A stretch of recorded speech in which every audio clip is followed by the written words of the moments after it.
100 कसूरवारों को भी सामने लाएगा, यानी 100 जुर्म करने वालों को भी अल्लाह रब्बुल इज्जत बेनकाब करेगा। ऐसा नहीं हो सकता कि जिसने आर्डर दिया, आर्डर देने वाला शख्स वो तो पकड़ा ही जाएगा, मगर उसके जो आलाकार बने, जो मददगार बने, उनको भी क़यामत के दिन सामने लाया जाएगा, वो भी बेनकाब हो जाएंगे।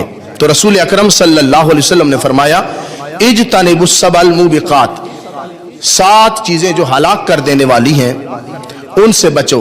सामने सहाबा थे, सहाबा ने यह अर्ज की, या रसूल अल्लाह सल्लल्लाहु अलैहि वसल्लम, वो 7 चीजें जिनसे बंदा हलाक हो जाता है, बंदा नामा आमाल स्याह कर बैठता है, वो कौन सी हैं 7 चीजें जो बंदे को हलाक कर देती हैं? तो रसूल अकरम सल्लल्लाहु अलैहि वसल्लम ने फरमाया, अल्लाह के साथ किसी को शरीक ठहराना, जादू से बचो, जादू सीखना और सिखाना, इसके अंदर सारी सूरतें शामिल हैं, और किसी को नाहक कत्ल करना, करवाना, ये बंदे को हलाक कर देने वाले गुनाह हैं। अक्लुर रिबा, सूद खाने से, सूद कमाने से, लेने से, देने से, सारी सूरतें इसके अंदर शामिल हैं। अक्लु मालिल यतीम, यतीम का माल खाना। बहुत सारे लोगों के अंदर ये भी मरज है कि वो इंतजार कर रहे होते हैं कि इसका वालिद कब मरता है और ये यतीम होता है और पीछे जायदाद पर मैं कब्जा करता हूँ। तो यतीम का माल खाना ये भी कबीरा गुनाहों में से है। वत्तवल्ली यौम ज़हफ, सामने काफरों की साफ हो और इधर मुसलमान आमने सामने खड़े हों, जंग होने वाली हो, और उस वक़्त शरीयत ये कहती है कि अल्लाह रब्बुल इज़्ज़त के आर्डर और हुक्म पर अपनी जान पेश कर दो, लेकिन उस वक़्त ये अगर ख्वाहिश का बंदा बनकर, नफ्स का मरीज बनकर पुश्त काफरों की तरफ करता है और भाग जाता है, तो मैदान जंग के अंदर ऐसा शख्स कबीरा गुनाह का इर्तिकाब करने वाला है। अगर अल्लाह रब्बुल इज़्ज़त ऐसा मौका दे कि मैदान जंग के अंदर काफरों से मुकाबला हो जाए, तो फिर शेर दिल बनकर अल्लाह के हुक्म और आर्डर पर तस्लीम और रजा का पैकर बनकर तीर, नेज़े, भाले, तलवारों के वार वो सब सीने पर खा ले, इस्लाम की इज्जत पर हरफ ना आने दे। वक़ज़्फ़ुल मुहसनातिल गाफिलातिल मुमिनात, और कहा 7वां कबीरा गुनाह यह है कि पाक दामन औरतों पर बुहतान लगाना। एक औरत जिसकी चादर पाकीज़ा है और उसका दामन साफ है, किरदार पाक है, मगर शुकूक व शुबहात की बुनियाद पर लोग औरतों पर तोहमत लगाते हैं, या अक्सर रिश्तेदारों के अंदर मरज होती है, या फिर ये मरज बढ़ता बढ़ता शोहर तक भी पहुंच जाता है और शोहर भी अपनी बीवी के बारे में बदगुमान हो जाता है। तो रसूल अकरम सल्लल्लाहु अलैहि वसल्लम ने फरमाया, पाक दामन औरतों पर बुहतान लगाने वाला शख्स कबीरा गुनाह का इर्तिकाब कर रहा है।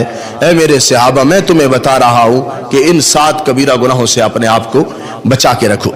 इस हदीस को पेश करने का मकसद ये है कि इस हदीस में रसूल अकरम सल्लल्लाहु अलैहि वसल्लम ने बाकी कबीरा गुनाहों से पहले, शिरक के बाद, बाकी कबीरा गुनाहों को जिक्र करने से पहले, शिरक के फौरन बाद जिस गुनाह का जिक्र किया वो जादू है, कि जादू कुफर है, जादू बंदे को हलाक कर देने वाला है, इससे बंदे का ईमान जाया हो जाता है। हुजूर सैयद आलम नूर मुजस्सम शफी मुअद्दम सल्लल्लाहु अलैहि वसल्लम ने अपनी दूसरी हदीस में वाज़े लफ्जों में इरशाद फरमाया, मन अता अर्राफन औ साहिरन औ काहिनन, ये जादूगरों के नाम है। साहिर जादू करने वाले को कहते हैं, अर्राफ उस जादूगर को कहते हैं जो माजी की खबरें दे। यानी जिस तरह लोग जाते हैं जादूगरों के पास और कहते हैं कि हज़रत जी मैं तो 7 दिनों से सोया नहीं हूं, मेरे साथ तो ये मसाइल हैं। वो कहता है तू वहां से गुजरा था, एक रास्ते से पानी के ऊपर से गुजरा है, उधर जिन्नों का रास्ता था, या तू साए से गुजरा है, नीचे जिन थे, या तू सुराख के ऊपर पेशाब करके आया है, वहां जिन थे। इस तरह जब जादूगर कहता है, पिछली खबर देता है, माजी की खबर, गुजरे हुए जमाने की खबर, उस जादूगर का नाम अर्राफ होता है। क्या नाम होता है? अर्राफ, आइन के साथ अर्राफ। इस तरह की जिस जादूगर ने खबर दी, और ये बंदा जो जादूगर के पास बैठा है, ये इसलिए है कि मैं बाबे से जाके मसला हल करवाऊं।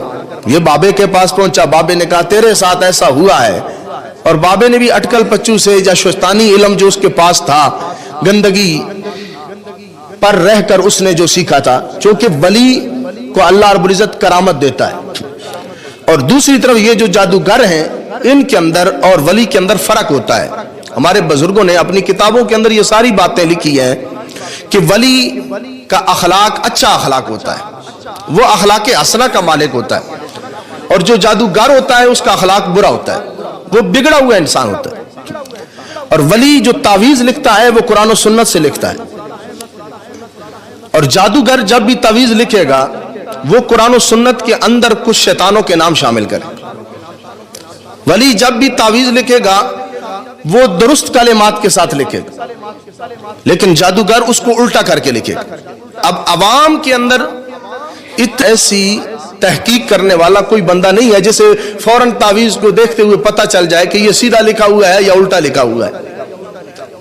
عوام کے اندر تو یہ صورتحال ہے کہ عوام کو یہاں تک خبر نہیں ہوتی کہ قرآن مجید کی آیت سیدھی لکھی ہوئی ہے یا الٹی لکھی ہوئی ہے. عوام کے سامنے عربی چند الفاظ لکھ دیے جائیں تو عوام تو یہی کہتی ہے کہ یہ عربی لکھی ہوئی ہے تو لہذا اچھا ہی لکھا ہوگا.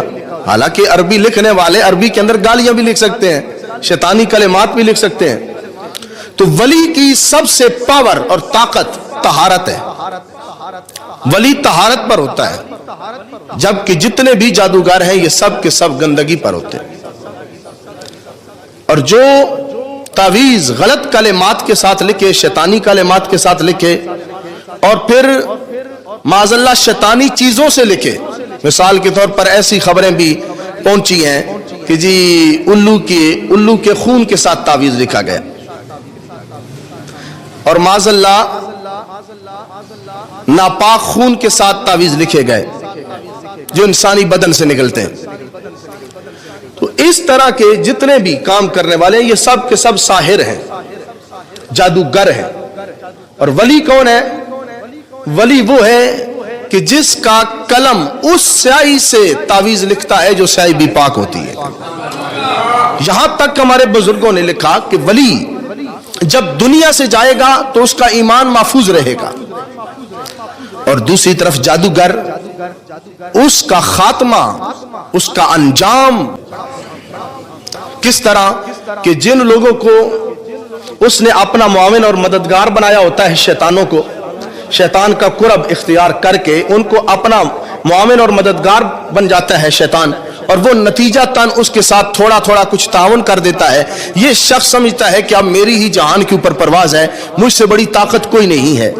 جس وقت شیطانی قوتوں کو اپنے ساتھ ملا کر ایک جادوگر اپنے آپ کو متکبر سمجھتا ہے اور طاقتور سمجھتا ہے، اس وقت کچھ شیطانی چیزیں، کچھ شیطان جن کو اس نے اپنے ساتھ لگایا ہوا تھا، جب وہ بگڑ جاتے ہیں تو موت کے وقت سب سے پہلے حملہ اس پر کرتے ہیں.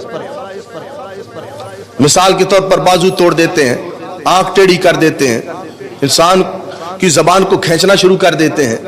اس طرح کی یہ ساری شیطانی حرکتیں اس جادوگر پر واپس آ جاتی ہیں، لوٹ آتی ہیں جس نے دنیا میں رہ کر مخلوق خدا کو ستایا ہوتا ہے، تکلیف دی ہوتی ہے. اور ہمارے بزرگوں نے لکھا کہ ولی کی سب سے بڑی یہ نشانی ہے کہ ولی کبھی بھی مخلوق خدا کو تکلیف نہیں دیتا، جبکہ جادوگر جتنے بھی ہوتے ہیں ان کا نظریہ ہے اور ان کا ذہن ہے کہ ہم نے لوگوں کو تکلیف دینی ہے. اب ہم خود اندازہ لگائیں کہ ہم میں سے کتنی عوام ہے جو ایسے لوگوں کے پاس جا کر یہ شکایتیں پیش کر رہی ہوتی ہے کہ مجھے میری پھپھو جینے نہیں دے رہی، مجھے میری خالہ جینے نہیں دے رہی، پتہ نہیں کیا ہوا ہے، ان لوگوں نے ہمارے اوپر جادو کر رکھا ہے، آپ مجھے اس کا کوئی توڑ بتائیں. تو اس طرح کی باتیں جتنی بھی ہیں یہ ساری شیطانوں کی حمایت ہیں، اور ان سے رسول اکرم صلی اللہ علیہ وسلم نے منع فرمایا. یہاں تک کہ کچھ لوگ علم نجوم کی طرف